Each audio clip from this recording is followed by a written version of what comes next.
দক্ষিণ এশিয়ার প্রায় একই বৈশিষ্ট্যের দুটি দেশ, অনেকটা একই ধরনের আন্দোলনের মুখে সরকার পতনের দৃশ্য। তবে তারপর দুটি দেশের দৃশ্যপট যেন দুটি দিকে গেল বেঁকে।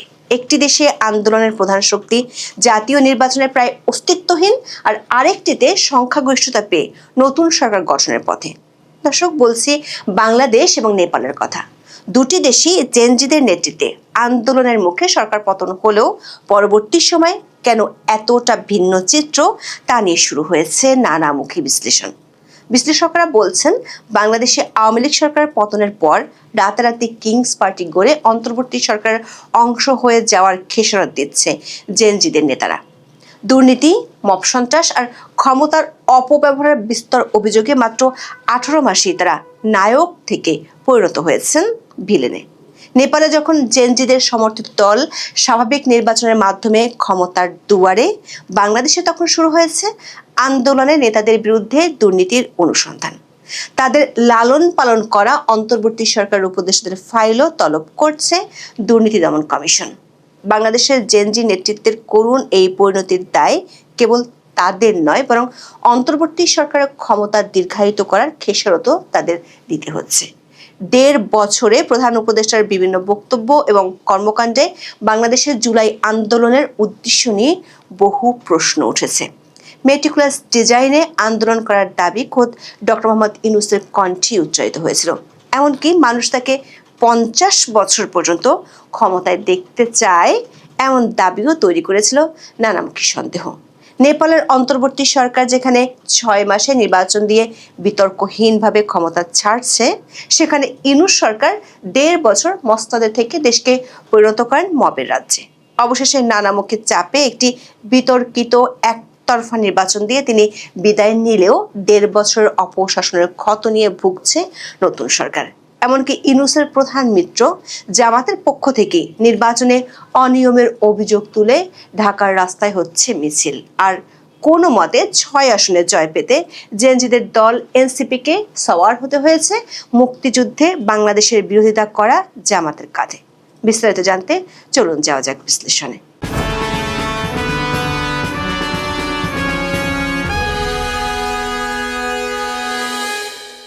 সরকারি চাকরিতে কোটা বিরোধিতার নামে 2024 সালের জুলাইয়ে বাংলাদেশে শুরু হয় শেখ হাসিনা সরকারের বিরুদ্ধে আন্দোলন। এরপর 5ই আগস্ট ক্ষমতাচ্যুত হন শেখ হাসিনা। সেই থেকে শেখ হাসিনা অবস্থান করছেন ভারতের দিল্লিতে। এর ঠিক প্রায় 1 বছর পর 2025 সালের 9 সেপ্টেম্বর নেপালে জেনজি আন্দোলনে দেশটির সরকারের পতন হয়। পদত্যাগ করেন প্রধানমন্ত্রী কেপি শর্মা ওলি। বাংলাদেশের শেখ হাসিনার পতনের 3 দিন পর 8ই আগস্ট ডক্টর মোহাম্মদ ইউনূসের নেতৃত্বে শপথ নেয় অন্তর্বর্তী সরকার। এই সরকারের শুরুতেই 2 ছাত্র প্রতিনিধি হিসেবে উপদেষ্টা হিসেবে যোগ দেন নাহিদ ইসলাম এবং আসিফ মাহমুদ সজীব ভুঁইয়া। আর মাহফুজ আলম শুরুতে প্রধান উপদেষ্টার বিশেষ সহকারীর দায়িত্ব পেলেও পরে হন পূর্ণ উপদেষ্টা। অর্থাৎ আন্দোলনকারী জেনজিদের সরাসরি অংশগ্রহণী যাত্রা শুরু করে অন্তর্বর্তী সরকার। আর সেখান থেকেই শুরু জেনজি নেতৃত্বের পতন। কয়েকদিনের মধ্যে পরিষ্কার হয়ে ওঠে দেশের মালিক বনে গেছেন জুলাই আন্দোলনকারীরা। আর তারা সরাসরি প্রশ্রয় পেয়েছিলেন ডক্টর মোহাম্মদ ইউনূসের। প্রায় 1.5 মাসের মাথায় নিউ ইয়র্ক সফরে গিয়ে মাহফুজকে জুলাই আন্দোলনের মাস্টার মাইন্ড হিসেবে সবার সামনে তুলে ধরেন ডক্টর মোহাম্মদ ইউনূস। এর কয়েক মাস পর 2025 সালের 28শে ফেব্রুয়ারি কিংস পার্টির তকমা নিয়ে যাত্রা শুরু করে জুলাই আন্দোলনকারীদের দল জাতীয় নাগরিক পার্টি বা এনসিপি। দলের আত্মপ্রকাশের আগে ডক্টর ইউনূস নিজেই সাক্ষাৎকারে দাবি করেন তার উৎসাহে গঠিত হচ্ছে ছাত্রদের দল। এরপর সরকারের সরাসরি দয়া দাক্ষিণে এনসিপির কার্যক্রম পরিচালিত হতে দেখা গেছে। এমনকি সেনা নিরাপত্তায় দেশের বিভিন্ন জায়গায় সভা সমাবেশ করতেও দেখা গেছে। গোপালগঞ্জে সেনাবাহিনীগুলিতে মানুষ খুনও করা হয়েছিল ইউনূস সরকারের আমলে। বিভিন্ন জায়গায় মব সন্ত্রাস সহ থানা থেকে অপরাধীদের ছাড়িয়ে আনার মতো দাপটও দেখাতে শুরু করে কিংস পার্টির নেতারা। আওয়ামী লীগের কার্যক্রম নিষিদ্ধ সহ সরকার ইচ্ছা পূরণের জন্য সাজানো আন্দোলনের কারণে বাড়ে বিতর্ক। সব মিলিয়ে 1.5 বছরে সম্ভাবনার সবটুকু বাতি নিভিয়ে অস্তিত্ব সংকটের মুখে ডক্টর ইউনূসের স্বপ্নের এনসিপি। একতরফা নির্বাচনের আগে মান বাঁচাতে তারা ভিড়ে যায় জামাতের জোটে। অথচ এর কয়েক মাস আগে জামাতকে স্বাধীনতা বিরোধী দল হিসেবে দায়ী করে সমালোচনা মুখর ছিলেন এনসিপির অনেক শীর্ষ নেতা। এর ঠিক বিপরীত চিত্রই দেখা গেছে নেপালে। সেখানে ওলি সরকারের পতনের পর সুশীলা কার্কির নেতৃত্বে গঠন হয় অন্তর্বর্তী সরকার। তবে সেই সরকারে জেনজিদের কোনো প্রতিনিধি রাখা হয়নি। পুরোপুরি একটি নিরপেক্ষ ভূমিকা নিয়ে 6 মাসের মধ্যে নির্বাচনের ঘোষণা দেন সুশীলা। কথিত সংস্কার কিংবা দল নিষিদ্ধের মতো অগণতান্ত্রিক কোনো পথেই হাঁটেনি দেশের অন্তর্বর্তী সরকার। উল্টো ওলির পতন আন্দোলনের সময়কার বিভিন্ন ফৌজদারি অপরাধের বিচারের উদ্যোগ নিয়েছে নেপাল। অন্তর্বর্তী সরকারের কঠোর অবস্থানের কারণে সেখানে দেখা যায়নি মবের ত্রাস। প্রধানমন্ত্রী সুশীলা উল্টো ঘোষণা দেন নেপালকে তিনি কোনোভাবেই বাংলাদেশের পথে হাঁটতে দেবেন না। সরকারের উপর রাজনৈতিক দল ও তরুণ প্রজন্মের চাপের বিরুদ্ধে কঠোর অবস্থান নিতেও দেখা গেছে সুশীলাকে। বিশ্লেষকেরা বলছেন, সরকার পতন ঘটনার পর নেপালের আন্দোলনকারীরা ক্ষমতার অপব্যবহার না করার কারণে তাদের জনপ্রিয়তায় ভাটা পড়েনি। বাংলাদেশ এবং নেপাল দুদেশই গণ অভ্যুত্থানের ধরনে অনেক মিল ছিল, প্রত্যাশাও ছিল কাছাকাছি। তবে নেপালের জেনজিরা তাদের কর্মকাণ্ড নিয়ন্ত্রণে রাখায় নির্বাচনে শেষ পর্যন্ত সাফল্য পেয়েছে, আর বাংলাদেশে কিংস পার্টির তকমা নিয়ে ভরাডুবি হয়েছে এনসিপির। নেপালে গত সেপ্টেম্বরে তরুণদের নেতৃত্বে সরকার পতনের পর মূলধারার রাজনীতিতে আবির্ভূত হন ৩৫ বছর বয়সী র্যাপার বালেন্দ্র শাহ। 6 মাস পর তার দল রাষ্ট্রীয় স্বতন্ত্র পার্টি আরএসপি নির্বাচনে বড় জয়ের প্রান্তে। প্রাথমিক গণনায় অনেকটাই এগিয়ে আছে নেপালি জেনজিদের পছন্দের দলটি। দলের প্রধান বালেন্দ্র ছিলেন কাঠমান্ডুর সাবেক মেয়র। জাতীয় নির্বাচনে তিনি ঝাপা 5 আসন থেকে বিজয়ী হয়েছেন। এই আসনটি ঐতিহ্যগতভাবে সাবেক প্রধানমন্ত্রী কেপি শর্মা ওলির ঘাঁটি হিসেবে পরিচিত। এবার কমিউনিস্ট পার্টি অফ নেপালের প্রধান ওলি হেরে গেছেন ভোটযুদ্ধে। প্রাথমিক গণনায় দেখা যাচ্ছে ওলির দলের ভূমিদশ পরাজয় হতে যাচ্ছে। হিমালয়ের কোল ঘেঁষা দেশটিতে 165টি আসনে প্রত্যক্ষ নির্বাচন হচ্ছে।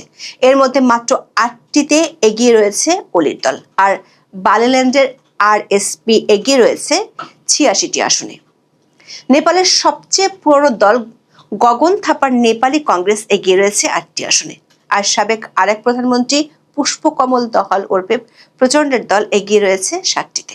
নেপালে গত 3 দশকে communist party of Nepal, Nepali Congress ও নেপালি কমিউনিস্ট পার্টির মধ্যে ক্ষমতার পালাবদল দেখা গেছে। তবে এবার তাতে ছেদ ঘটিয়ে ক্ষমতায় আসছেন তরুণদের সমর্থিত বালেন্দ্র।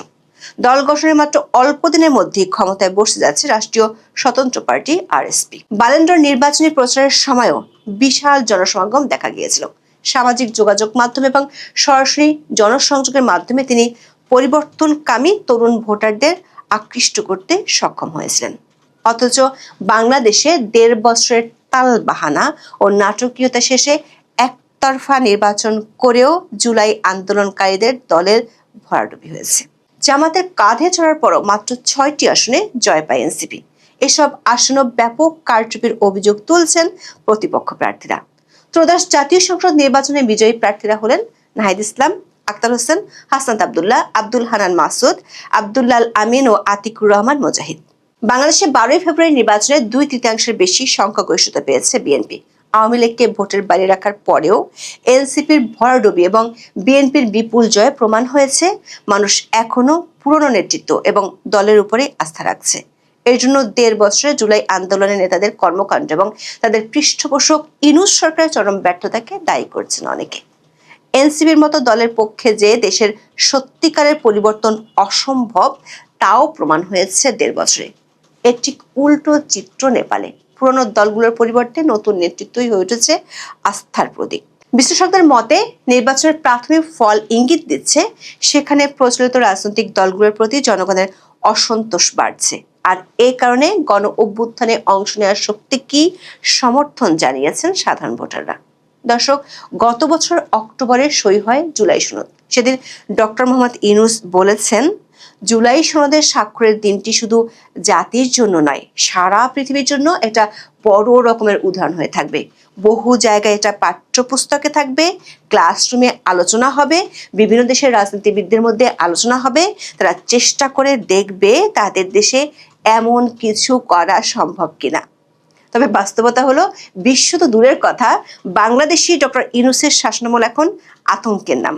তিনি যেদিন এই ভাষণ দিয়েছিলেন তার কিছুদিনের মধ্যেই নেপালের প্রধানমন্ত্রী সুশীলা কার্কি পরিষ্কার জানিয়ে দেন তারা নেপালকে বাংলাদেশের মতো হতে দেবেন না। এবার নির্বাচনে দেখা গেল একই চিত্র।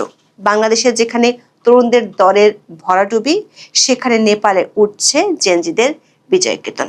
নেপালে নির্বাচন দেখিয়ে দিল গণ অসন্তোষ থাকাই যথেষ্ট নয়, তাকে সংগঠন, কার্যকর কৌশল এবং বিশ্বাসযোগ্য নেতৃত্বের মাধ্যমে ভোটের রাজনীতিতে রূপ দিতে পারলেই কেবল প্রকৃত পরিবর্তন সম্ভব। কোনো দলকে রাজনীতি থেকে দূরে রেখে নয়, বরং জনগণের আস্থা অর্জনের দিকে যে বেশি নজর দিতে হয়, সেটি দেখা গেল নেপালের নির্বাচনে।